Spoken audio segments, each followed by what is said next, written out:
YG와 JYP의 책걸상. 책에 관한 걸쭉하고 상큼한 이야기. YG와 JYP의 책걸상이 찾아왔습니다. YG 강량구입니다. JYP 박재영입니다. 와.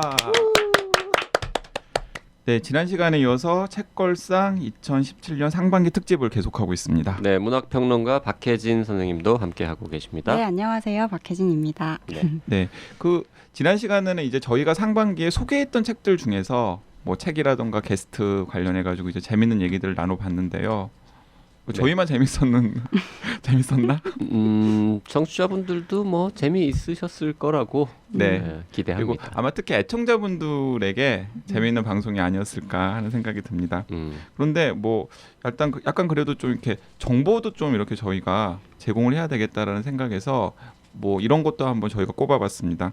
상반기에 소개를 못했는데 각자가 이렇게 되게 좋게 읽었던 책들. 네, 그런 게 있습니다. 그리고 소개할까 이러고 좀 기획 준비하다가 접은 거, 네. 뭐 이런 것도 좀 일부 포함해서. 그리고 또 그 이제 방송을 계속 들으신 애청자분들께서는 아시겠지만은 JYP가 좀 힘듭니다. 힘들어요, 제가. 네. 지금 YG는 책걸상이라는 프로그램을 맡은 이후에 특별히 뭐 독서량이 늘거나 하진 않았어요. 원래 많이 읽습니다. 박평도 뭐 직업이 평론가이자 편집자라서 원래 책 읽는 게 직업인 사람이고, 저만 지금 이 프로그램 때문에 괜히 돈도 못 벌면서 지금 원래 해야 하는 일을 미뤄가면서 책을 읽느라고 상당히 고생하고 있습니다. 네. 제가 지금 오늘 3번째 나왔는데 올 때마다 같은 얘기 하고 있어요? 아니요. 다크서클이 점점 표정이 짙어지시는 것 나빠지고 같아요. 있군요. 네, 힘들어요. 아니 그리고 그러다 보니까 이제 또 YG 입장에서 좀 불만이 생기는 게, 일단은 JYP랑 같이 책을 고를 때 막 좀 빼야 되는 책들이 몇 권이 있습니다. 예를 들어서 뭐 과학책, 좋은 과학책들이 있는데 과학 정말 싫어합니다. 그리고 두꺼운 책 감히 권하지를 못하겠어요. 일단 되게 짜증부터 냅니다. 뭐가 이렇게 두껍냐고. 저번에 막 그 700페이지인가 되는 책 한번 얘기했다가 내가 막 화낼 뻔했잖아요. 결국은 못했습니다. 네. 그런 건 안 합니다. 네. 약간 그리고 이게 JYP가 저는 아직도 이제 사회과학 서적이나 이런 데 대한 관심도가 꽤 높은 편인데 JYP는 낮은 건 아니지만은 뭐라 그럴까? 좀 이념 성향의 책, 예, 그런 책들에 대해서는 JYP가 약간 이렇게 좀 거리를 두는 것 같다라는 인상을 저는 좀 받았습니다. 사실인가요? 사실인가요? 이념 성향의 책이라는 게 뭡니까? 예를 들어서 뭐 무슨 이렇게 사회 민주주의 얘기를 한다거나 뭐 그런 책들. 그런 책들을 제가 일부러 멀리하는 건 아니고 평균적으로 재미가 없습니다. 그런 책들이. 맞아요. 네. 그리고 민주주의든 무슨 정치 개혁이든 이런 게 솔직히 그런 책을 읽는 사람이 많아진다고 해서 세상이 바뀌는 게 아니거든요. 그러니까 JYP가 굉장히 실용주의자거든요. 실용주의자거든요. 그래서 그런 작은 거, 큰 거대 담론 이런 거 별로 안 좋아하고요. 네. 작은 거라도 실제로 뭔가 바꿀 수 있는 이런 그러니까 거 대체로 좋아하죠. 그런 책들이 또 두껍기도 하고 네. 그리고 또 약간 싫어하는 것 같기도 하고 싫어한다기보다는 약간 좀 이렇게 내가 왜 그런 책을 읽어야 되는데 그 세상에 재미로만 사는 건 아닌데 어쨌든 재미도 없다는 것 같고 그래서 재미로만 사는 건 아니지만 네, 같이 이렇게 좀 읽어보자고 감히 못 권한 책들이 있습니다. 그러니까 그런 책들도 책걸상 소개해서는 다 빠지는 거죠. 그래서 오늘 좀 소개를 할 수 있겠네요. 네. 자, 그 한두 개만 좀 읊어봐요. 그러면 정말 소개하고 싶었는데 JYP의 취향하고 안 맞아서 잘린 책이 뭐가 있습니까? 뭐 그 대표적으로 생각나는 게 이제 그 조슈아 그린이라는 사람에서 옳고 그름. 옳고 그름. 네, 옳고 그름이라는 두껍죠, 책입니다. 그 책이. 네, 굉장히 두껍죠. 그 책이 그 책입니다. 저기 조심스럽게 꺼냈다가 JYP가 말을 씹더라고요. 외면. 페이지 숫자만 보고도. 네. 그 조슈아 그린의 옳고 그름 같은 경우는 굉장히 새로운 책인데 어떤 면에서 새롭냐면 아마 그 책걸상을 들으시는 애청자분들 같은 경우는 그 마이클 샌델의 정의란 무엇인가라는 책을 많이들 보셨을 거예요.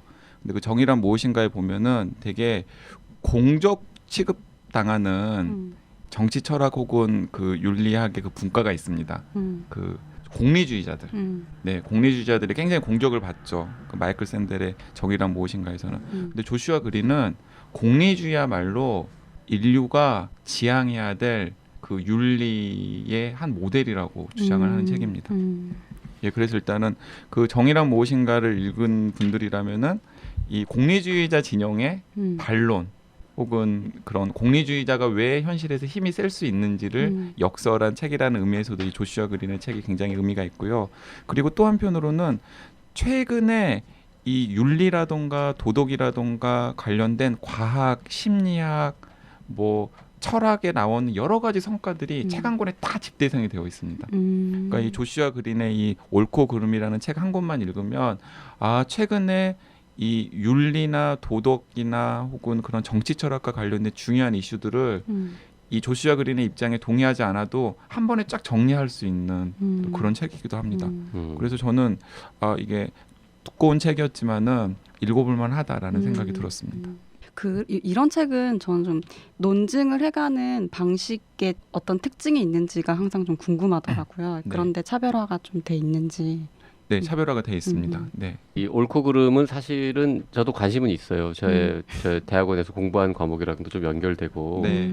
그다음에 이분이 이제 신경과학, 뇌과학, 뭐 네네네. 신경심리학 이런 거 공부도 하시고 한 철학자라서 관심은 있는데 한 400쪽만 돼도 어떻게 한번 시작해 보겠는데 620 몇 쪽이거든요. 네. 좀 고민 중입니다. 한번 해볼까 말까. 네. 제가 저기 약간 좀 6, 7월 달 굉장히 힘들게 지금 보내야 되는데 8월 이후에 시간 좀 나면 한번 혹시 시도해 볼.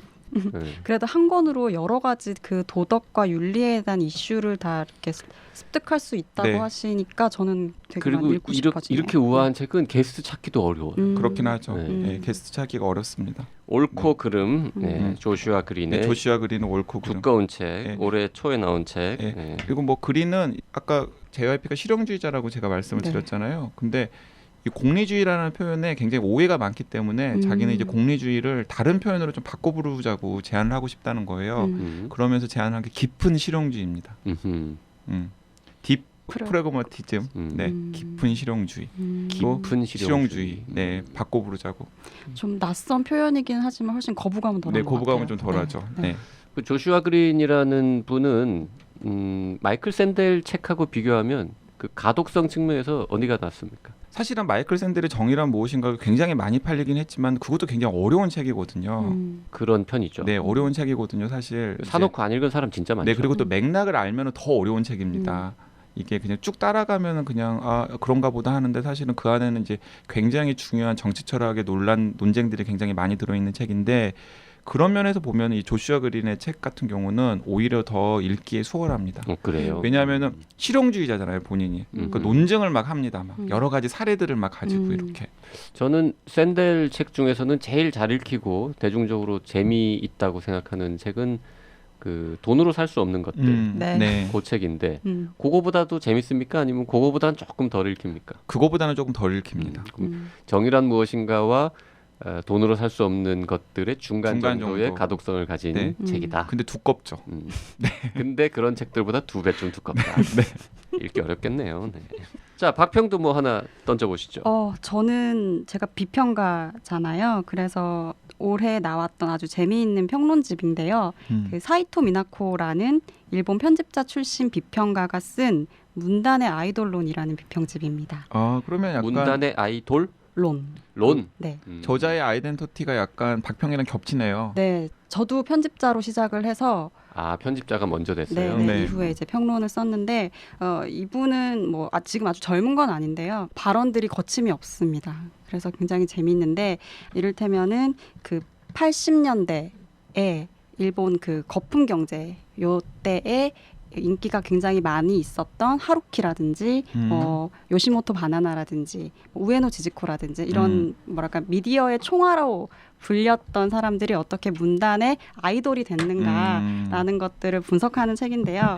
굉장히 재밌어요. 특히 하루키에 대해서는 관심이 있는 분들이 진짜 많잖아요. 근데 하루키 문학을 어떻게 비평하냐면 그 드래곤 퀘스트를 즐기는 일본 특히 남성들한테 하루키 문학은 이렇게 레벨업을 하듯이 매번 읽어야 되는 게임으로 소비되고 있다. 이렇게 이야기를 해요. 그래서 어려운 퀘스트를 깨고 숨겨진 힌트를 발견하면 이제 남들 앞에서 잘난 척할 수 있는 거죠.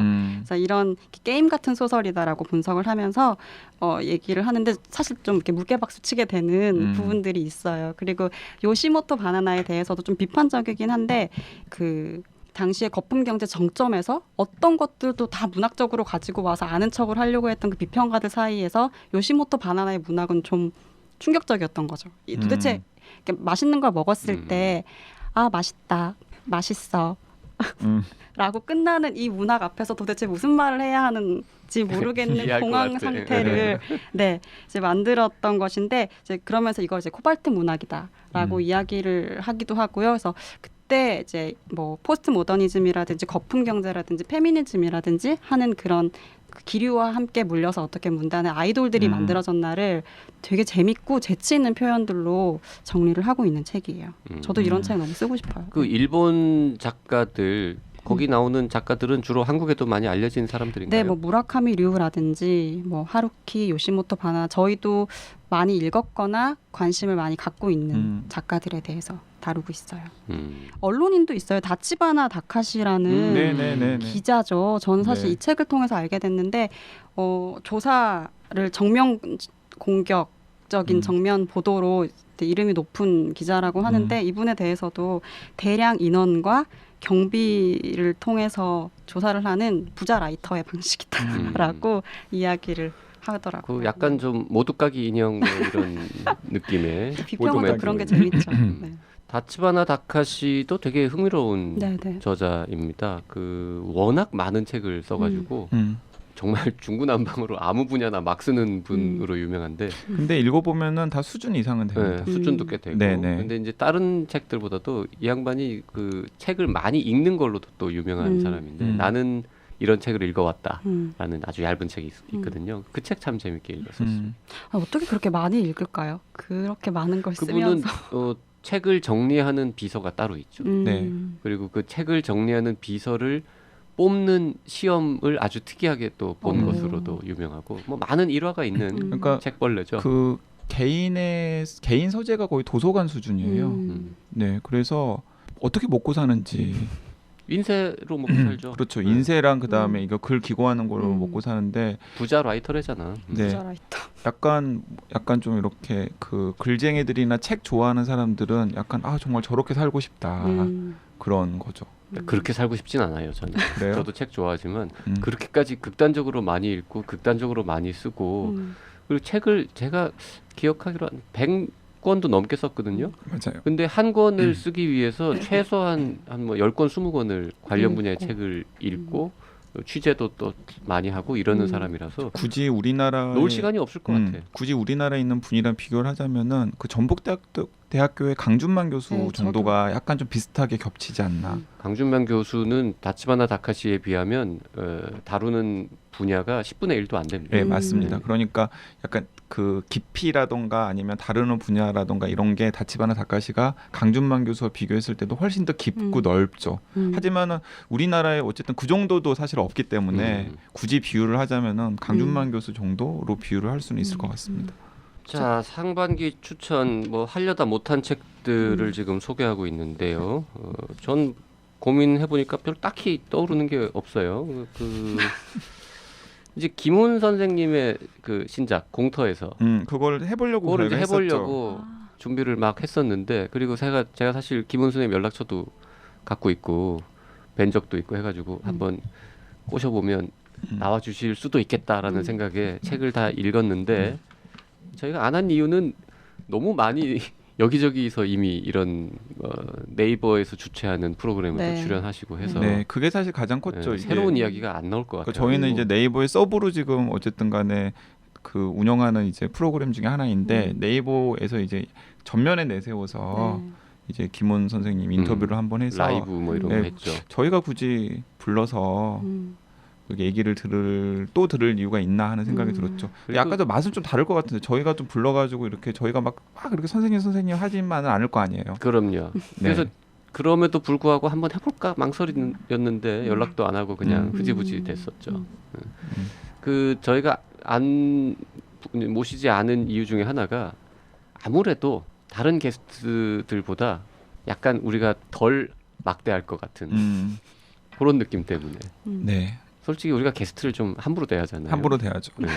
그리고 제가 이제 이 샤를로테 링크의 신작 속임수 요즘 뭐 버스에도 광고가 붙어 있던데 원래 제가 좋아하는 독일 작가라서 나오자마자 사서 냉큼 읽었는데 뭐 굉장히 재밌었어요. 재밌었는데 뭐 딴 책 하다가 이건 특별한 이유도 없이 그냥 지금 추천 안 되고 넘어가고 있는 책입니다. 속임수 혹시 보신 분 계세요? 저 아직 못 봤어요. 저도 아직 못 봤습니다. 뭐 잘 넘어가고요. 소설 좋아하시는 것 같아요. 저는 독서에 관련돼서 기준이 딱 하나밖에 없습니다. 스스로 기준이라기보다 나름 혼자 갖고 있는 철칙이 소설이 전체 독서량에서 절반을 넘지 않도록 하자. 그래서 소설을 좀 너무 최근에 많이 읽었다 이러면 반성하면서 다른 분야의 책들을 막 읽어가지고 분량을 맞추고 그 다음에 다시 또 소설 한 권 보고 뭐 이런 식입니다. 그 사실은 저도 나름 원칙이 하나 있어요. 그 저는 어쨌든 이제 직업적으로 책들을 계속 읽어야 되는 상황이잖아요. 그래서 JYP랑 비슷하게 좀 편중되지 않도록 하는 장치인데 책을 로테이션하면서 읽습니다. 약간 거의 강제적으로 지켜요. 네. 분야별로? 분야별로. 그러니까 인문사회학 책 한 권 읽으면 분야가 어떻게 중간에 됩니까?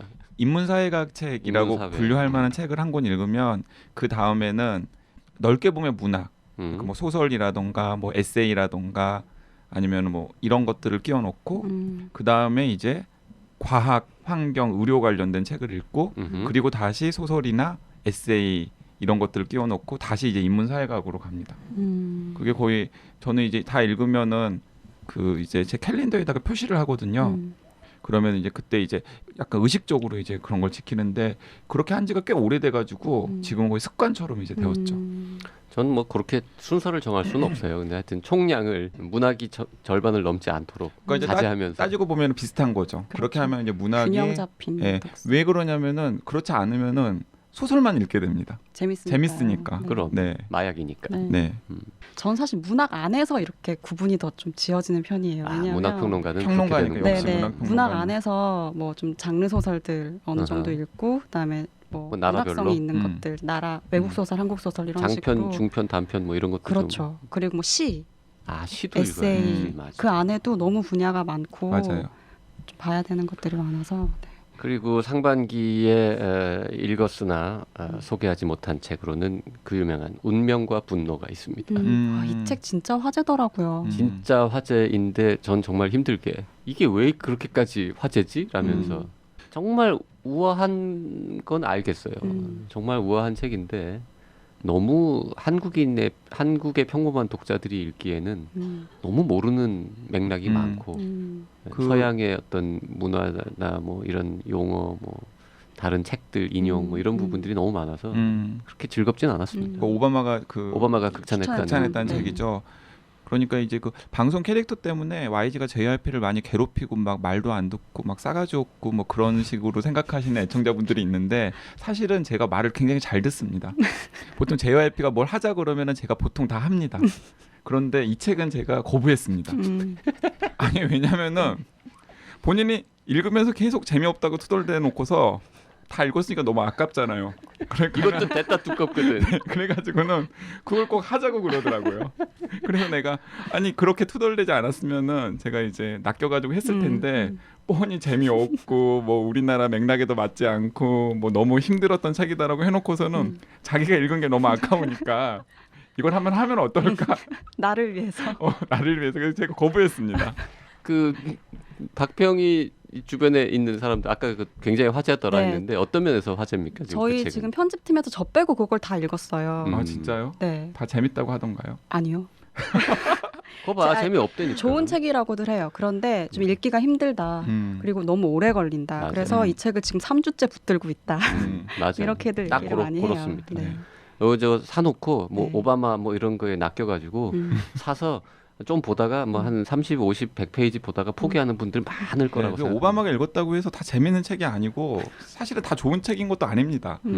네. 오바마도 어쩌면 JYP처럼 끝까지 억울해서 시작한 게 억울해서 다 읽고 나만 읽긴 억울하다. 니네도 읽고 고생 좀 해봐라 이렇게 추천했을 수도 있어요. 그랬을 수 있습니다. 네. 근데 이 책을 유난히 재미있게 읽을 사람은 아무래도 그 연극이라든지 뭐 그런 쪽에 좀 종사하는 문학 예술 이런 쪽에 좀 직업이 있거나 관심 있는 분들은 조금 그래도 재미가 더 있을 수 있고요. 고전을 해석하는 얘기들이죠. 네네. 네네. 그렇게 많이 들었던 것 같아요. 고전도 많이 나오고 네. 네, 해박한 네. 그 이야기들이 많이 나온다고 하더라고요. 문학사도 그 그렇고. 되게 작가가 정말 젊어요. 젊은 작가인데 음. 어떤 느낌이 드냐면 이 친구는 노벨상이 목표구나. 음. 30년 후에 노벨상 한번 타야겠구나. 이런 거를 인생의 목표로 지금 작품 활동을 하는 게 아닌가. 이런 생각이 들었어요. 사실 뭐 저도 이제 사회 전체적으로 보면은 그렇게 뭐 나이가 젊은 것도 아니고 뭐 나이가 많이 든 것도 아니지만은 저 고백하자면은 저는 약간 젊은 작가가 되게 젠체하는 책에 대해서 약간 거부감이 있습니다. 지가 살아봤으면 얼마나 살아봤다고 인류의 미래를 논하고 뭐 인생의 깊이를 논하고. 자, 질문 하나 들어갑니다. 그런 경향 말이죠. 네. 본인이 20, 30대도 있었죠. 20, 30대 때에도. 예, 있었죠. 그 40대 돼서 더 심해졌죠. 40대 돼서 더 심해졌죠. 그럴 줄 알았어요. 아니, 왜냐하면 나도 그렇거든. 아니 근데 왜 제가 그 얘기를 하냐면은 저는 그 이제 그 유발 하라리 네. 예 이제 그 작년에는 사피엔스라는 책이 나와서 굉장히 초 베스트셀러가 되었었고 네. 올해는 이제 그 후속편인 호모데우스라는 책이 또 화제가 되어서 많은 분들이 읽는데 저는 사피엔스는 저는 괜찮은 책이라고 생각합니다. 그런데 유발 하라리가 엄청 어리거든요. 네. 사실은 제 또래예요. 제 또래라서 뭐 좋은 책을 쓰지 말라는 법은 없죠. 하지만은 저는 이 사피엔스라는 책이랑 올해 나온 호모데우스라는 책은 좀 다르다고 생각하는데 사피엔스는 인류의 역사를 참신하게 재해석한 책이거든요. 저는 그런 건 젊은 친구가 할 만한 자격이 있고 또 더 잘할 수도 있다고 생각을 합니다. 그래서 사피엔스는 굉장히 의미가 있었던 책이죠. 그런데 이 호모데우스는 인류의 미래를 논하는 책이에요. 딱 저는 거부감이 들더라고요. 지가 살아봤으면 얼마나 살아봤다고 인류의 미래를 논할 자격이 되느냐.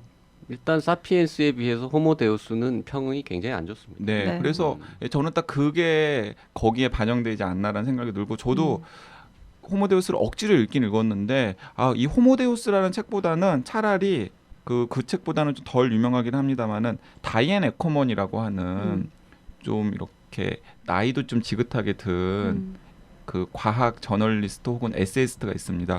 그분이 낸 중에 휴먼 에이지라는 책이 최근에 번역이 되어 나왔어요. 5월달에. 휴먼 에이지. 네. 그러니까 이제 휴먼 에이지가 그 과학이나 아니면 환경 쪽 이슈에 관심이 있으신 분들은 인류세라고 하는 게 있거든요.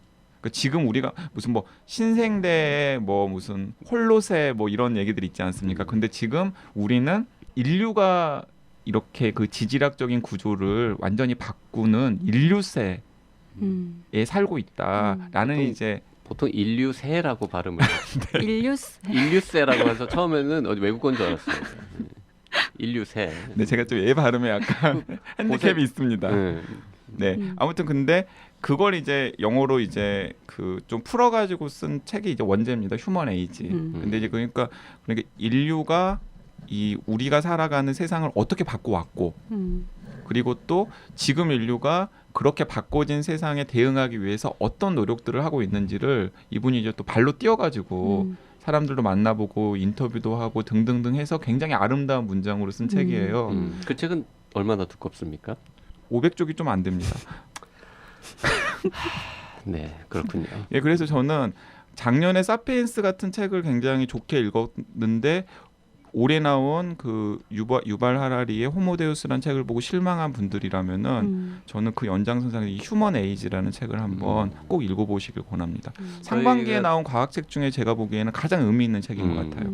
저희가 작년에 이 방송과 무관하게 사피엔스 읽고 나서 정말 간만에 보는 훌륭한 책 아니냐 이러고 막 칭찬을 했었는데 그 사피엔스 못지않게 괜찮은 책입니까? 네, 휴먼 에이지? 네, 저는 사피엔스 못지않게 괜찮은 책이고 왜 저는 휴먼 에이지를 그 호모데우스 같은 책과 비교할 수 없는 책이라고 생각을 하냐면은 문장도 너무나 아름답고 거기에다가 통찰력도 굉장히 깊고 가장 중요하게는 발로 뛰어서 쓴 책이라는 겁니다. 그러니까 자기가 책상머리에서 자료만 보고 쓴 책이 아니라 직접 이 세상 곳곳을 찾아가서 사람들을 만나고 그 사람들 고민을 듣고 또 그 사람들이 어떤 노력을 기울이는지를 직접 본 다음에 잘 정리를 해놓은 책이기 때문에 저는 굉장히 좋은 책이라고 생각이 됩니다. 오랜 시간 취재해서 쓴 책이에요?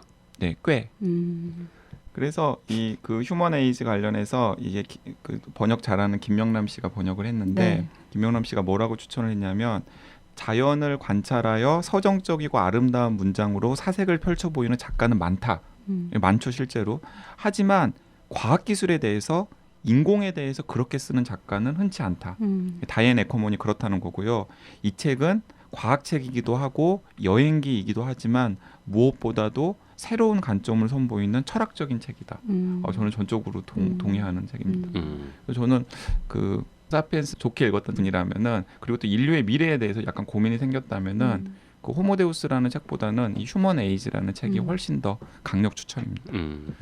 자, 박평도 뭐 하나 최근에 본 거 중에 인상적인 거 소개해 주시죠. 저는 한병철 씨의 타자의 주방이라는 책을 재밌게 읽었어요. 피로사회로 유명한 그분이죠. 맞습니다. 네네. 피로사회가 굉장히 인기가 많았던 책인데 그 사이에도 책들을 많이 냈는데 그 중에서도 타자의 주방이 제일 재밌더라고요. 타자의 추방. 네네. 네. 그러니까 SNS를 많이 생각하게 되는 책이에요. 그러니까 조음이 창궐하는 사회다 지금은. 네. 그래서 타자가 추방되었고 사실은 소통을 위한 어떤 행위들을 하고 있는 것 같지만 내가 좋아하는 이야기만 듣고 그래서 결국엔 정말 건강한 배제 토론보다는 부정적인 긍정의 에너지가 더 가득 차 있다라는 것들을 좀 차분하게 논지를 이어가고 있는 책인데요.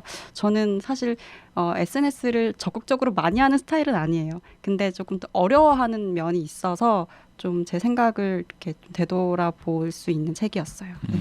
한병철 씨의 또 책은 얇다는 장점이 있는데 너무 이 책도 얇죠. 얇습니다. 이 책도 네. 여전히 근데 사실 얇습니다. 읽기에 만만하지는 않죠. 네.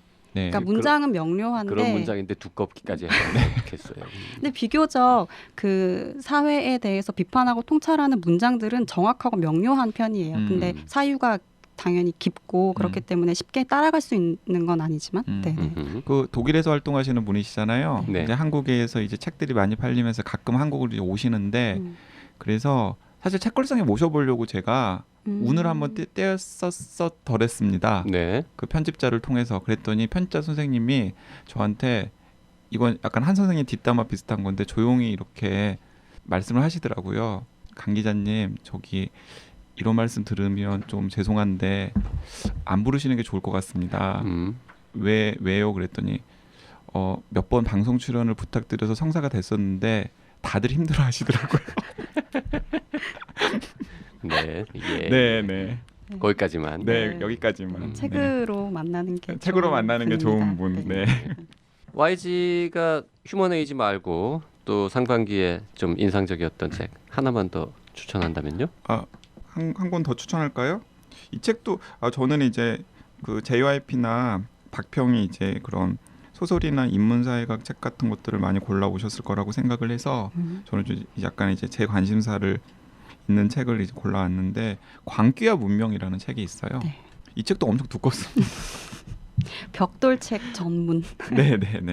근데 이 책도 상반기에 나온 그런 좀 무게감 있는 책 중에서 제가 보기에는 굉장히 의미 있고 중요한 책인 것 같아서 한번 좀 이렇게 약간 묵직한 광기와 문명. 네, 네. 광기와 문명이 뭐냐면 근데 광기와 문명은 사실은 JYP도 좀 관심이 있을 법한 책인데 700쪽이나 됩니다. 그래서 감히 권하지를 않았어요. JYP한테. 이 앤드루 스컬이라는 분이 쓴 책인데 이런 겁니다. 그러니까 3000년 동안 광기가 어떻게 이해되어 왔는지를 성경부터 시작해서 그 정신분석 편람이라고 그러죠. 이게 정신과 전문의들이 환자들을 이제 병을 진단할 때 쓰는 이제 그 DSM이라고 하는 이제 그 편람이 있는데 최근에 이제 버전 5까지 나왔거든요.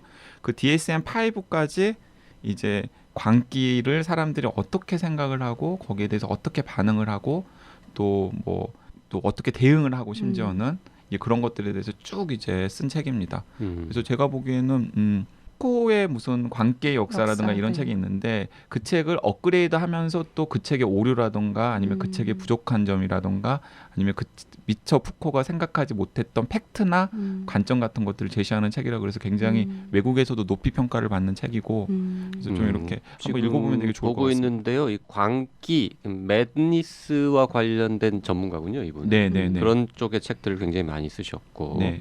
원제는 매드니스 인 시빌라이제이션이라고 되어 있군요. 그러니까 문명 속의 문명이 이 발전하는 과정에서의 광기 이런 정도인데 광기와 문명. 네. 그러니까 이제 제정신이 아닌 사람들은 어쨌든 간에 오래전부터 이제 있었잖아요. 그 사람들을 각 시대마다 각 문명마다 어떻게 분류하고 어떻게 관리해 왔고 또 어떻게 뭐 대해 왔는지에 대한 이제 역사를 쭉 쓴 책인데 40년짜리 프로젝트를 집대성한 책이래요. 네. 저도 푸코의 광기의 역사를 이제 대학생 때 읽었었는데 조금 그것들을 상기하면서 읽기에 되게 좋은 책일 것 같아요. 맞아요. 네. 그리고 이제 푸코의 광기 역사는 이제 주로 이제 근대 이후에 초점이 맞춰져 있잖아요. 근데 이 책은 이제 어쨌든 3,000년간에 딱 이렇게 포커스를 맞추기 때문에 진짜 벽돌 책 치고는 좀 이렇게 한번 도전해 볼 만한 책이라고 저는 생각을 합니다. 푸코보다는 잘 읽힙니까? 푸코보다 잘 읽혀요. 훨씬. 네. 그리고 이 JYP가 의사 출신 네. 저널리스트잖아요. 원래 정신과 전문의를 하려고 했었습니다. 네. 하려고 그런데 했던 것까지 할 필요는 없잖아요. 네, 우리가. 상반기 나온 책 중에서 제가 생각하기에는 좀 묵직한 책 중에서 또 괜찮은 책이 아닌가 싶습니다. 그 박평이 상반기에 나온 책 중에서 네. 좀 묵직하지 않고 좀 가벼운 걸로 하나만 더 소개하고 마무리해보죠. 저는 그 비슷한 계열일 수도 있는데 묵직하지 않은 파랑의 역사라는 책을 재미있게 읽었어요. 파랑의 역사요? 네.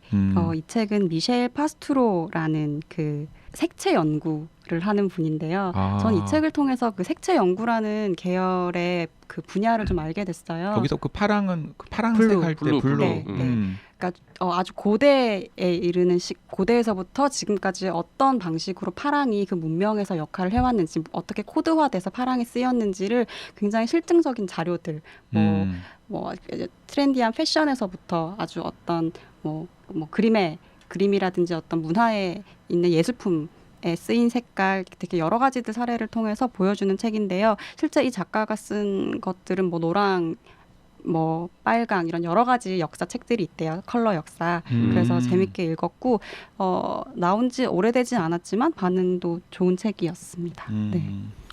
그 말하자면 그 색채 심리학 뭐 이런 거를 다루는 책인가요? 그거는? 네. 색채 문명학 이렇게 볼 수도 있을 것 같아요. 색깔을 놓고 이야기할 수 있는 굉장히 많은 것들을 다 이야기하고 있어요. 근데 파랑만 얘기한다는 네. 거죠. 파랑에 그리고 딴 대해서만. 색깔은 딴 책에 있고. 네. 그러니까 이제 얼른 찾아보니까 뭐 이런 얘기들이 있는 거군요. 그러니까 고대인에게는 파랑이 별로 중요하지 않았지만 로마인에게 파랑색은 미개인의 색, 네. 뭐 불쾌하고 대수롭지 않은 색으로 받아들였는데 오늘날에는 또 모든 사람들이 가장 좋아하는 색으로 또 네. 받아들여지고 네. 블루진. 이게 색에 대한 그런 인식이라든가 태도가 시대마다 다른 것들도 또 추적한 그런 책이군요. 재밌습니다. 그 얘기를 들으니까 이제 꽤 오래된 책인데요. 그 색의 유혹이라는 책이 저 그책 읽어왔습니다. 있었습니다. 한 10년도 넘었죠. 네, 이 네, 책은. 네. 이 책은 이제 색채 심리학 뭐 그런 네, 네. 색채 문명 뭐 이런 건데 여러 가지 색깔을 다 다루는. 실용적이네요. 역시. 네, 그래서 열 몇 가지 색을 국내 다 저자가 쓴 책이죠. 아니요, 이거는 유럽인 아주 외국 책이었어요. 네. 에바 헬러라는 사회학자, 심리학자 겸 소설가인 그래서 글 잘 쓰는 양반이라서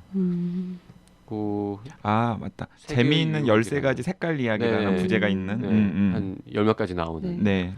그래서 파랑 한 권만 뒤지기에는 너무 억울하다 그러면 좀 옛날 책이지만 색의 유혹 같은 색의 책을 유혹. 보시면 여러 가지 색깔의 어떤 사회학적, 문명사적 의미 이런 거 보실 수 있는 그런 책도 있었어요. 네. 제가 요즘은 잘 안 읽는데 한때 미시사 분야의 책들에 관심이 많아서 제 집에 가면은 온갖 땡땡의 역사 이런 게 되게 많이 있는데 그 중에 일환으로 읽었던 책 기억이 나네요. 네. 네. 자, 중구난방으로 얘기해봤는데 책걸상의 MC 2명과 고정 게스트 박평 3명이 올해 상반기에 읽은 책들 중에서 책걸상에서는 다루지 않은 책들 몇 가지 소개해봤습니다. 네, 안 다루길 잘했다는 생각이 드는군요. 새삼. 그러게요. 네, 두껍습니다. 다루는 게 좋았겠다고 생각되는 책은 뭐 속임수 이런 거 하나밖에 없는 아니, 재밌는 거. 파랑의 역사는 조금 네. 가볍죠. 이야기할 수 있는 부분들도 많고 네. 가볍게 읽을 수 파랑의 있어요. 역사 한번 해볼까요? 오늘 지금 나온 것 중에서 제 페이지 수 보고요. 한번 논의해 보도록 하겠습니다. 혹시 그 책 재밌겠는데 그거 한번 다뤄줘봐라고 또 댓글 주시면 네. 또 그것도 고려해 보도록 아, 하겠습니다. 예, 맞습니다. 이게 그 저희가 이제 오늘 소개한 책들 중에서 좀 다뤄줬으면 하고 강력 추천하시는 책이나 아니면은 상반기에 애청자분들이 읽었던 책인데 왜 책걸상에서는 다루지 않았지 하는 책이 있으면은 그것도 올려주십시오. 뭐 올려주신다고 해서 저희가 다룬다는 약속은 전혀 못 드립니다. 네. 자, 다음 시간에 다시 돌아오겠습니다. 고맙습니다. 네, 고맙습니다. 고맙습니다.